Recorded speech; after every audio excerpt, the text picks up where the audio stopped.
आज नहार जब ऑफिस से घर आया तो अपने मम्मी पापा को इस हालत में देखकर उसके पैरों तले ज़मीन निकल गई। उसकी पत्नी रूही उस समय किसी किटी पार्टी से वापस आई तो नहार ने उसे ज़ोर से थप्पड़ मारा और कहा कि तुम्हारी हिम्मत कैसे हुई मेरे माँ पापा के साथ ऐसा बर्ताव करने की। ये घर तुमसे पहले मेरे मम्मी पापा का है। ये घर तुम अपने दहेज में नहीं लाई।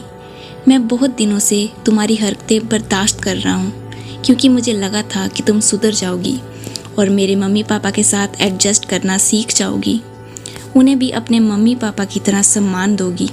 लेकिन तुमने मेरे जाने के बाद मेरे मम्मी पापा की हालत बिल्कुल नौकरों जैसी कर दी। उनसे एक एक पैसे का हिसाब मांगती हो और उनकी बेइज्जती करती हो। एक बात कान खोल कर सुन लो रूही, वो अपने बेटे की कमाई खाते हैं, तुम्हारे बाप की नहीं। अब अपना सामान बांधो और निकल जाओ इस घर से। दरअसल नहार के माँ बाप महेश और प्रभा पहले गांव में रहते थे, लेकिन एक दिन प्रभा की तबीयत बहुत ख़राब हो गई कि उसे अस्पताल दाखिल करवाना पड़ा। चेकअप करने के बाद पता चला कि उसे हार्ट अटैक आया है और इलाज के लिए पैसों की ज़रूरत थी, लेकिन महेश के पास इतने पैसे नहीं थे कि वो अपनी पत्नी का इलाज करवा पाता।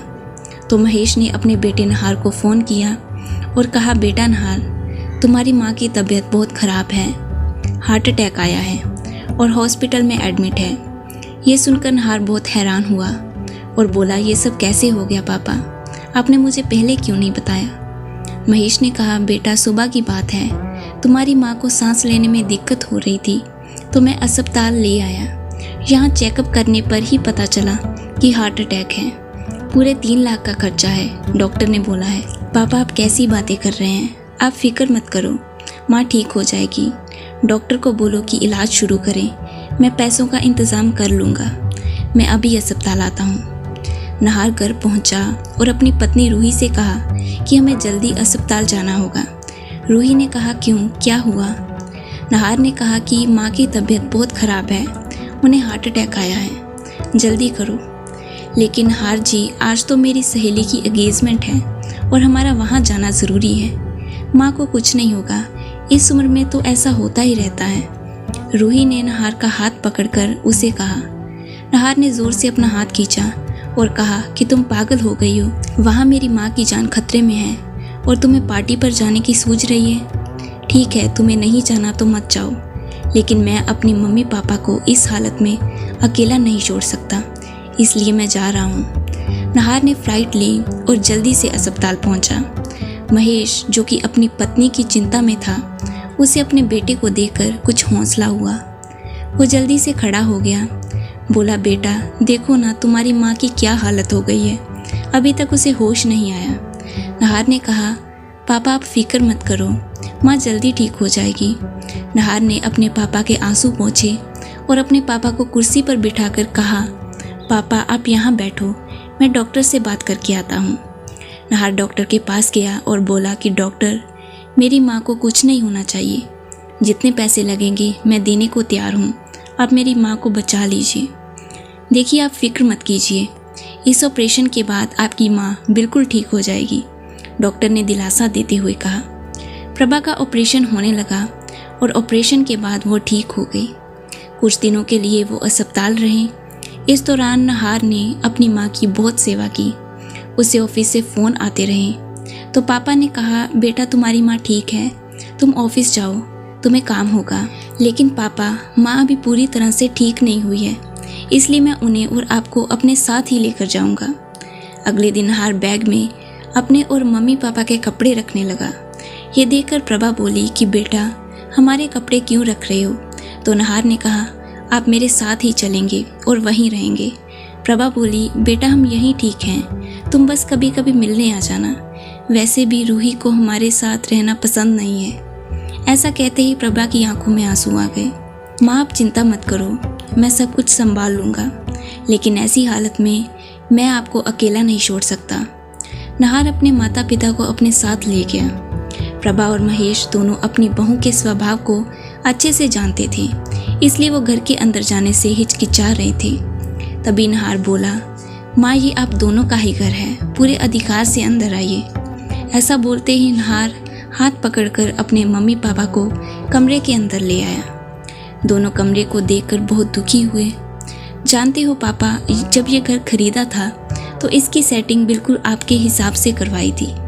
ये सुनकर महेश प्रभा ने नहार को अपने से गले लगा लिया। अब आप दोनों यहाँ बैठो और आराम करो, मैं आपके लिए चाय लाता हूँ।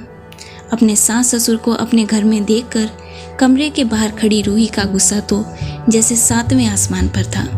जब नहार कमरे से बाहर आया तो रूही उसे हाथ पकड़कर अपने कमरे में ले गई और बोली, आपका दिमाग तो ठीक है, यहाँ कोई वृद्ध आश्रम खुला है क्या जो इस बूढ़ा और बूढ़ी को यहाँ ले आए? रूही, जबान संभाल कर बात करो, वो मेरे मम्मी पापा हैं। अगर तुमने उनके बारे में कुछ गलत बोला तो मैं बर्दाश्त नहीं करूँगा।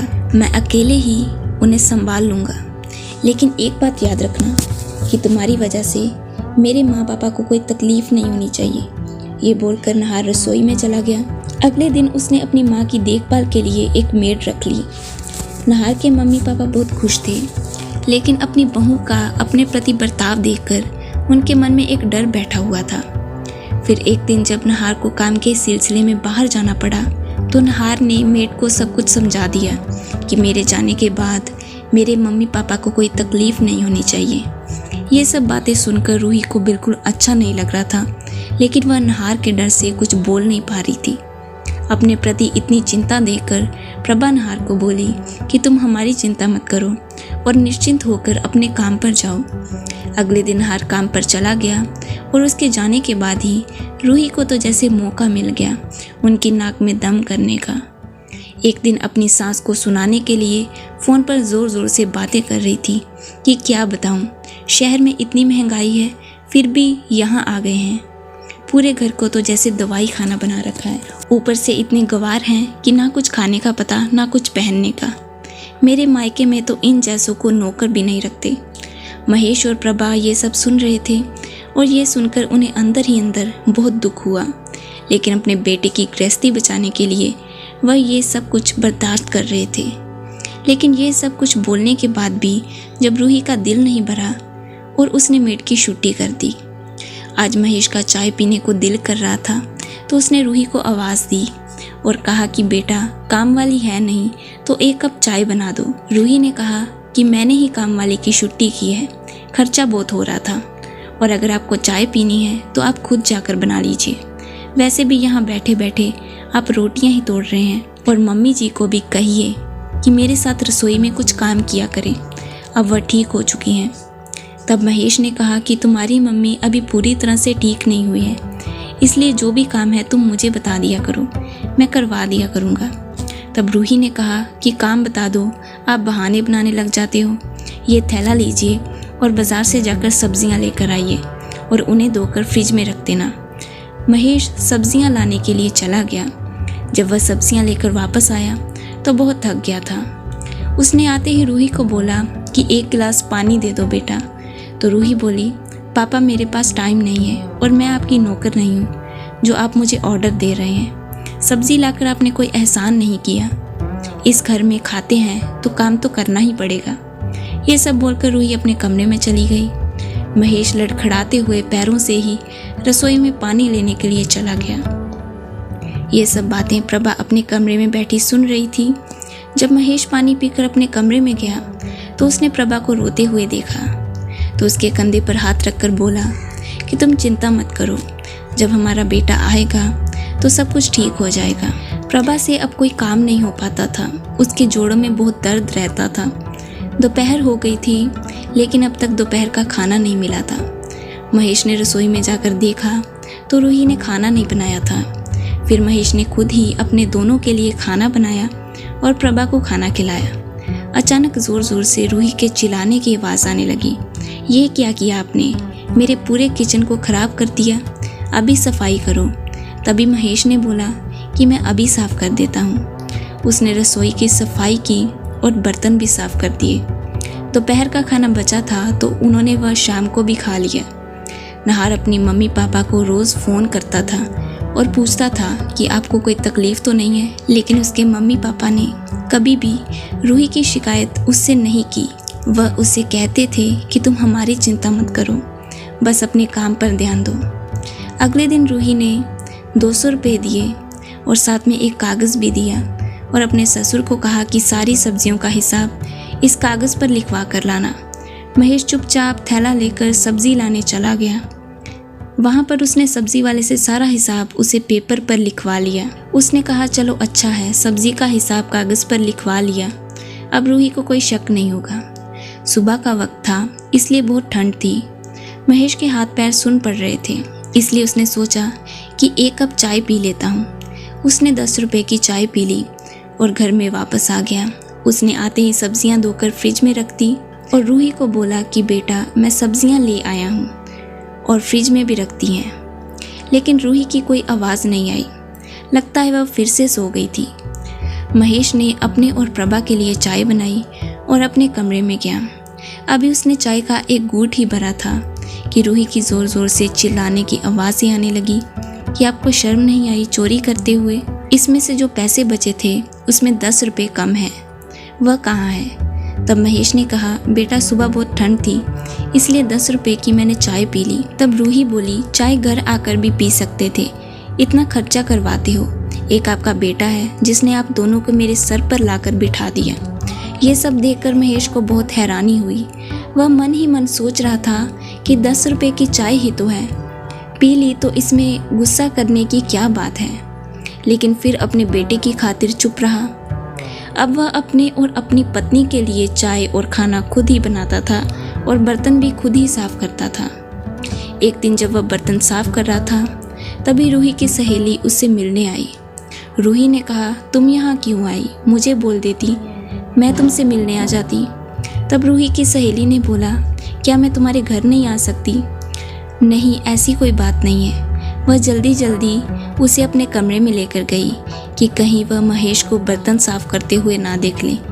रूही और उसकी सहेली कमरे में बैठकर बातें कर रहे थे। महेश अपनी पत्नी के लिए दलिया बना रहा था। अचानक वह रूही के कमरे में आया और बोला कि घी कहाँ रखा है? रूही की सहेली उसे देखकर बोली कि ये आदमी कौन है, पहले तो यहाँ नहीं दिखा। तब रूही ने कहा कि यह नौकर है, अभी अभी आया है, इसलिए इसे पता नहीं है कि कौन सी चीज़ कहाँ रखी है। रूही बोली तुम्हें कितनी बार समझाया है कि बिना बताए मेरे कमरे में मत आया करो, जाओ और 2 कप चाय बना कर ले आओ। ये सब सुनकर तो महेश को अपने कानों पर यकीन ही नहीं हो रहा था। वो रसोई में गया और 2 कप चाय बनाकर ले आया और उसके कमरे में भी रख दी और प्रभा के लिए बिना घी के दलिया बनाकर ही ले गया। प्रभा ने पूछा कि क्या हुआ, कुछ बात हुई है? तो महेश ने बोला कुछ नहीं, तुम अपना दलिया खाओ। कुछ समय बाद ही रूही फिर चिल्लाती हुई आई और कहने लगी अगर चाय नहीं बनानी आती तो बोल नहीं सकते थे, मेरा सारा टेस्ट खराब कर दिया। तो प्रभा ने बहुत प्यार से रूही को बोला क्या हुआ बेटा, क्या बात है? रूही ने बोला आप तो चुप ही रहिए, ना काम की ना काज की, दुश्मन अनाज की। मैं अपनी सहेली के साथ बाहर जा रही हूँ, आपसे आकर बात करती हूँ, और हाँ मेरे आने पर मुझे पूरा घर साफ चाहिए। ये कहकर रूही अपनी सहेली के साथ बाहर चली गई। अपनी बहू की ऐसी कड़वी बातें सुनकर प्रभा रोने लग पड़ी। तो महेश ने उसे चुप कराते हुए बोला प्रभा तुम ऐसे रोया मत करो, अपनी सेहत का ख्याल रखो, और वैसे भी तुम कहती हो कि इंसान को काम करते रहना चाहिए। अगर मैं थोड़ा काम कर भी लेता हूँ तो इसमें क्या दिक्कत है, तुम मेरी चिंता मत किया करो। महेश ने प्रभा के आंसू पोंछे और रसोई में बर्तन साफ करने के लिए चला गया। सर्दी का मौसम था तो बर्तन साफ करते वक्त महेश के हाथ सुन हो गए थे। इतने में एक आवाज़ आई, मम्मी पापा आप कहाँ हैं? नहार अपने काम से वापस आ गया था और आते ही अपने मम्मी पापा के कमरे में गया। उसने अपनी माँ के पैर छुए और बोला माँ आप कैसी हैं? ये देखिए मैं आपके लिए क्या लेकर आया हूँ, आपके लिए शॉल और पापा के लिए गर्म स्वेटर। वैसे पापा कहाँ हैं? मैंने बहुत ढूंढा लेकिन वो मिले नहीं। ये सब बातें सुनकर प्रभा का दिल भर गया और वह अपने आप को रोने से रोक नहीं पाई। ये सब देखकर नहार हैरान हो गया और उसने पूछा क्या बात है माँ, क्या हुआ? प्रभा ने अब सारा हाल अपने बेटे को बता दिया। ये सुनकर नहार के होश उड़ गए। तभी किचन से बर्तन की आवाज़ आ रही थी। नहार दौड़कर किचन में गया। उसने देखा कि उसके पापा बर्तन साफ कर रहे थे। अपने बेटे को देखते ही महेश ने हाथ साफ किए और बोला बेटा तुम इतनी जल्दी आ गए? नहार ने कहा कि हाँ, काम जल्दी ख़त्म हो गया था इसलिए। नहार ने अपने पापा के पाँव छुए। उसने देखा कि उसके पापा के हाथ ठंड से सुन्न हो गए थे और कांप रहे थे। उसी समय रूही भी वहाँ पर आ गई। रूही हल्की सी मुस्कुराहट के साथ बोली, आप तो 15 दिन बाद आने वाले थे। तो ऐसा कहते ही रूही आगे बढ़ी तो नहार ने उसे ज़ोरदार थप्पड़ मार दिए और कहा कि तुम्हारी हिम्मत कैसे हुई मेरे मम्मी पापा के साथ ऐसा बर्ताव करने की। यह घर तुम अपने दहेज में नहीं लेकर आई थी। मैंने कभी सोचा भी नहीं था कि तुम मेरे मम्मी पापा के साथ ऐसा करोगी, उनके साथ नौकरों जैसा बर्ताव करोगी। मैंने सोचा था कि थोड़ा समय रहकर तुम मेरे मम्मी पापा को समझ जाओगी और उन्हें भी अपने मम्मी पापा जैसा सम्मान दोगी और प्यार करोगी, लेकिन मैं गलत था। तुमने तो आज हद ही पार कर दी। लेकिन अब बस बहुत हो गया। अपना सामान बांधो और इस घर से निकल जाओ। मैं तुम्हारी शक्ल भी नहीं देखना चाहता हूँ। रूही ने कहा, आप मेरे साथ ऐसा कैसे कर सकते हैं? आप तो मुझसे प्यार करते हैं। तब नहार ने बोला, प्यार करता हूँ इसका मतलब ये नहीं कि मैं अपने जन्म देने वाले माता पिता का अपमान बर्दाश्त करूँगा।